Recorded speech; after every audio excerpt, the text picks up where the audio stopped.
Boko Haram, Al-Qaeda, the Taliban, the Ayatollah, they all had Twitter accounts. But yet my father was the guy that got kicked off. And by the way, your dials were turned down, my dials were turned down. If you're a conservative in this country and you repost a story, guess what? All of a sudden the dials were...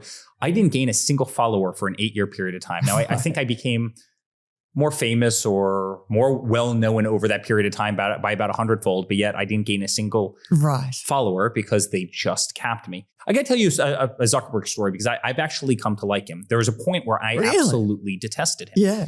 And that's when he put $400 million in 2020. And then you go into Facebook and you type in, polling location or whatever, and nothing would come up. Right? Nothing about Trump would come up. Negative things would, and then all this great stuff about Joe Biden would come up. And it was $400 million, right? I mean, a lot of people would argue that it was in violation of campaign finance laws and everything else.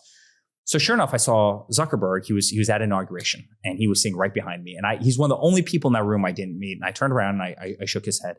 I should have shook his hand. Should have shook his hand. I should have shook his hand. I could have reached down and shook his hand. I shook his hand and we had a really nice exchange. And later on in Statuary Hall, there was a lunch right after inauguration. Right after my father was sworn in, he came up to me in a really friendly way. I'll never forget this. And I legitimately believe he meant it. And he kind of checked me with his shoulder, right? And he goes, "Let's freaking go. Let's go." And he had his hand out and he was like half hugging me and we were shaking hands. And no, by the way, I truly appreciate it.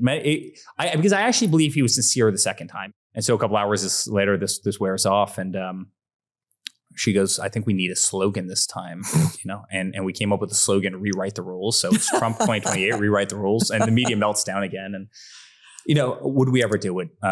First of all, I think you have a different Republican Party now, and I think you have a Republican Party of fighters. You no longer have the Ben Sasses. You no longer have the Mitt Romneys. It's just a very different party than you had in the past. And so I think you're going to have a lot of people. Second of all, my father's taught people how to fight. In a way that they did not know how to fight under the George Bush years and the McCain years. I'd probably revert to the answer that my father gave a long time ago if there was no other choice and it got so bad that you do it. But I'm happy, at least temporarily, to be retired from politics as he does a great job in Washington, D.C.